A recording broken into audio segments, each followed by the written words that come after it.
बाघ अगाडि छ, पाण्डे र म यहाँ छौँ। हामी भागेका छैनौँ किनकि हामीलाई थाहा छ कि बाघले शिकार गर्नुभन्दा अगाडि 2 कदम पछि जान्छ भने। तर त्यो बगिनी रहेछ। पाण्डेको 2टै हात छैन।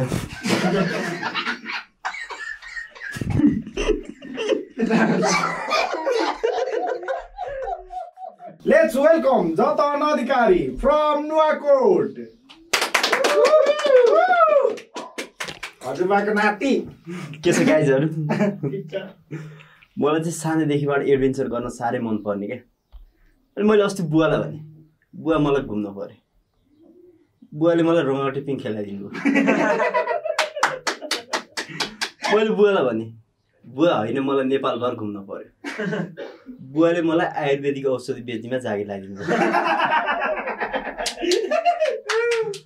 अझै पनि नेपालमा यति मान्छे घरबाट दिन्छन् भनेर भन्छन् नि हैन, त्यो हामी हो। सामान बेच्नलाई हामीले अनेक नाटक गर्नुपर्ने। मैले सबैलाई मामाली भनिरहेको छु क्या। नेउपाने, लामिछाने, पोखरेल, लामा, तामाङ सबलाई मामाली भन्ने। मामा एउटा साबुन त राखिदिनु न। मैले यत्रो मान्छेलाई मामा भनेको देखेर मम्मी कन्फ्युज हुँदै मामा घरमा फोन गरिरहनु भएको छ क्या। हुन चाहिँ म कोपट्टिको हो भन्दा। मेरो नेपालमा यति धेरै मामा छन् नि हैन, मैले बिहे गरेँ भने मेरो मामाकै छोरीसँग बिहे हुन्छ क्या।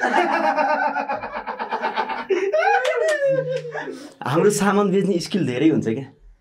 कसैले सामान म केही पनि लेख्दिनँ भने तिनीहरूलाई के भन्नुपर्छ थाहा छ? मलाई नम्बर आउँछ एउटा मन्जन त राखिदिनु न।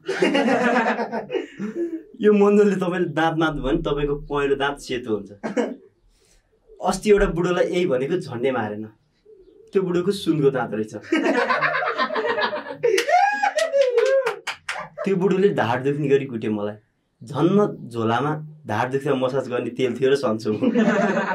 गाह्रो छ है हामीलाई, लास्टै गाह्रो छ। गाउँ गाउँ डुलेर हामीले सामान बेच्नुपर्छ। अस्ति एउटा बुढोले डाँडाबाट भन्यो, ए भाइ आयुर्वेदिक औषधि बेच्ने तिमी नै होइन? मैले भने हो बा। त्यो बुढो तल आएर के भन्छ, भाइ मेरो फुर्सदै भएन, भोलि छोरीको बिहे छ, यो बिहेको कार्ड घर घर बाँडिदियो त जाऊ। अनि एकचोटि चाहिँ एउटा दुब्ली आमा आउनुभयो क्या। अनि उहाँले भन्नुभयो, भाइ मासु बन्ने औषधि छ तिमीसँग? मैले भने छ आमा। त्यो बुढीले औषधि दिएँ। बुढीले त्यो औषधि ल कुकरमा हाली। एकचोटि म एक्सको घरमा पुगेँ औषधि बेच्ने क्रममा। एक्सले भने मलाई केही पनि चाहिँदैन। मैले भने यो मन्दन राख। त्यसले भने किन? मैले भने यसले सास गन्हाउँदैन। त्यसले मेरो झोलाबाट एउटा बट्टा निकाल्दै तँ यो औषधि राख भने। मैले भने किन? त्यसले भने यसले चाया पर्दैन। मैले भने यो शिलाजित हो।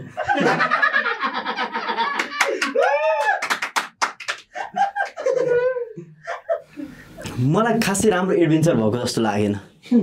अनि अब ट्रेकिङ जानु पर्यो भने मैले साथीहरूलाई भने, सुरुमा त सबैले जान्छु भने, जाने दिन बस पार्कमा म मात्रै भएँ।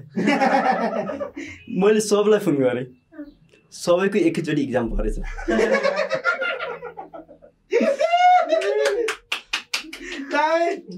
मैले सोचेँ ट्रेक भन्दा त इक्जाम ठुलो हो, साथीहरू नआउनुमा मैले चित्त दुखाउनु पर्दैन। अनि एकछिनपछि फेरि सोचेँ म पनि त्यही क्लासको हो त।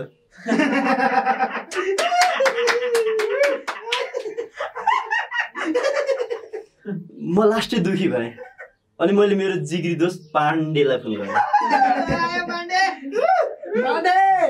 पाण्डेलाई फोन गरेर ट्रेक जाने हो भने। पाण्डेले भन्यो कामै काम छ, हजुरआमा बित्नु भएको छ। मैले भने पैसा म हाल्छु। पाण्डेले भन्यो हजुरआमा उठ्नुभयो।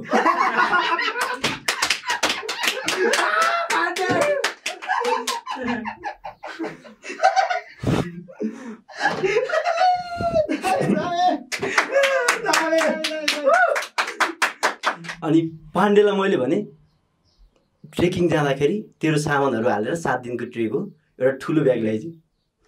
पाण्डेले जेब्रा झोला लिएर आयो। हामी छोरोल्पाको ट्रेक जाँदै थियौँ।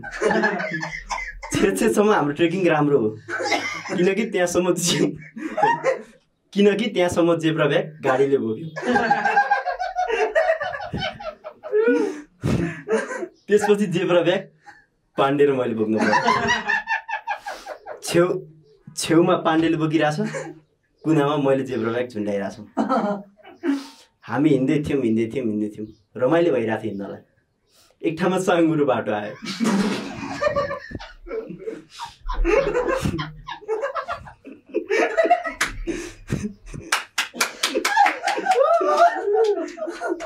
पाण्डे छेउमा थियो, पाण्डेलाई जेब्राले लात हान्यो।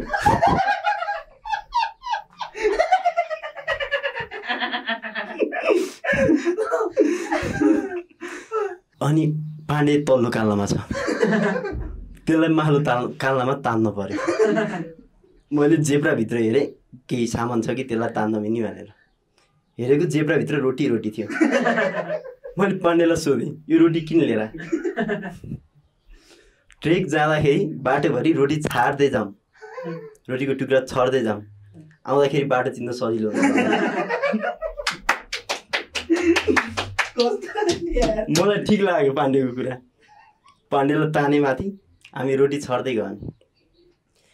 घना जङ्गलको बिचमा 9 बज्यो, भोक पनि लागिरहेछ, होटेल छैन। हामीलाई यति कुरा थाहा थियो कि होटेल कहाँ छ हामीलाई थाहा छैन, पछाडि रोटी छ हामीलाई थाहा छ, हामीलाई पेटमा भोक छ त्यो पनि थाहा छ। मैले भने पाण्डेलाई बाघले पनि शिकार गर्नुभन्दा अगाडि 2 कदम पछि जान्छ। पाण्डे र म घुम्यौँ, रोटी खाँदै पाण्डे लडेको ठाउँमा पुग्यौँ। पहिला म कुनामा, पाण्डे छेउमा थियो।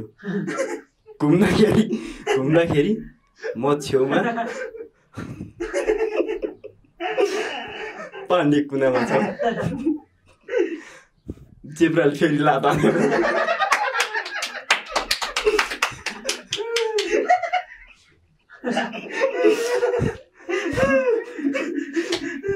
म तल्लो पाटामा छु। जुन दिन पाण्डेले मलाई तान्यो, म माथि आएँ।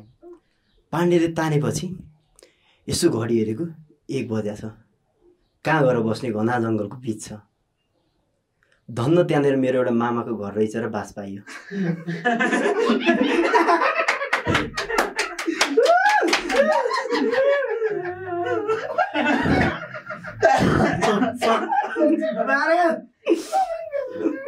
मामाको घरबाट म बिहानै निस्किएँ, पाण्डे र म।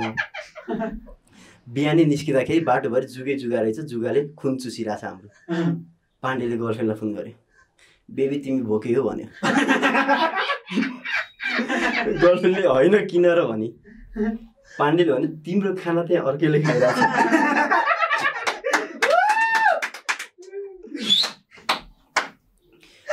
अनि त्यसपछि 4 घन्टापछि हिँडेपछि हामीलाई थाहा भयो कि ट्रेकिङ जाँदा रेनकोट पनि लानुपर्ने रहेछ।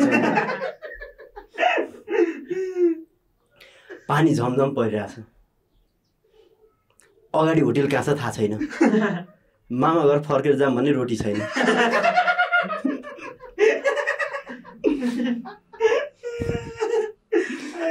यसो हेरौँ, जेब्रा त ठुलो ठुलो देखियो। नापेको 2 जनै हट्ने रहेछ।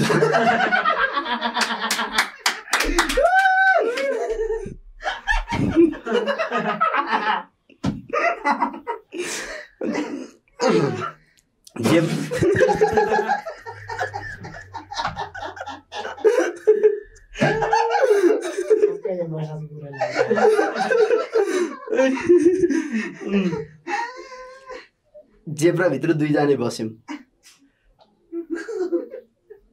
त्यही बेलामा बाघ आयो, जेब्रा भाग्यो। बाघ आयो, जेब्रा भाग्यो। जेब्राबाट धन्न पाण्डे र म निस्किनु भयो। बाघ अगाडि छ, पाण्डे र म यहाँ छौँ। हामी भागेका छैनौँ, किनकि हामीलाई थाहा छ कि बाघले शिकार गर्नुभन्दा अगाडि 2 कदम पछि जान्छ भने। तर त्यो बगिनी रहेछ।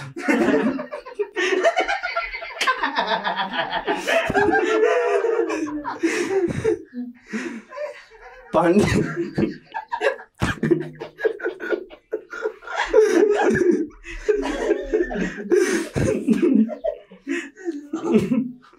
पाण्डेको 2टै हात छैन। म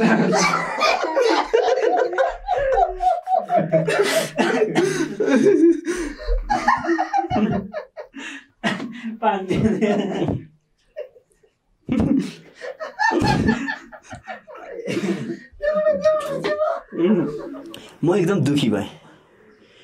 म दुखी भएपछि पाण्डेले मलाई सम्झाउँदै भन्यो, साथी अहिलेको होइन पछिको सोच। यहाँबाट घर गएर फुटबल खेल्दा त मेरो त ह्यान्ड हुँदैन।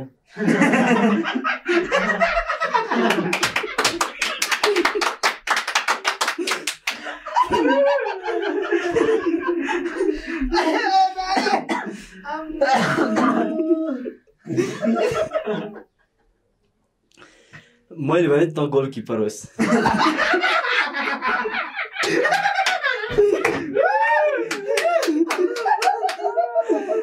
म दुखी किन थिएँ भने पाण्डेको हातले गर्नुपर्ने काम सब मेरो हातले गर्नुपर्ने।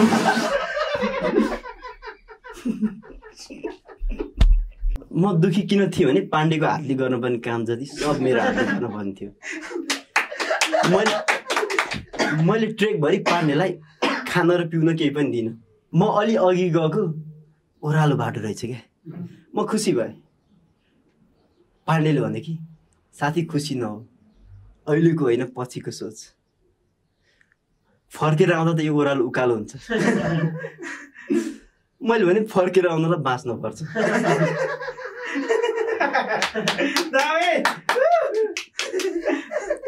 अलिकति अघि गएको त्यही बाघ बाघ होइन बगिनी, त्यही बगिनी फेला पर्यो। मैले भने पाण्डेलाई भागौँ। पाण्डेले भने कि साथी अहिलेको होइन पछिको सोच। म त गोलकिपर हो, त फरवार्ड हो नि त। तेरो त ह्यान्ड हुन्छ।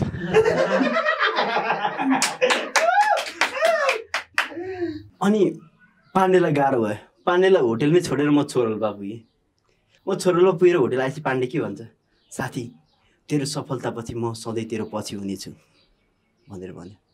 म खुसी थिएँ किनकि अबदेखि मेरो सफलतामा पाण्डेको हात कहिले नहुने हो। Thank you so much guys, that's my time.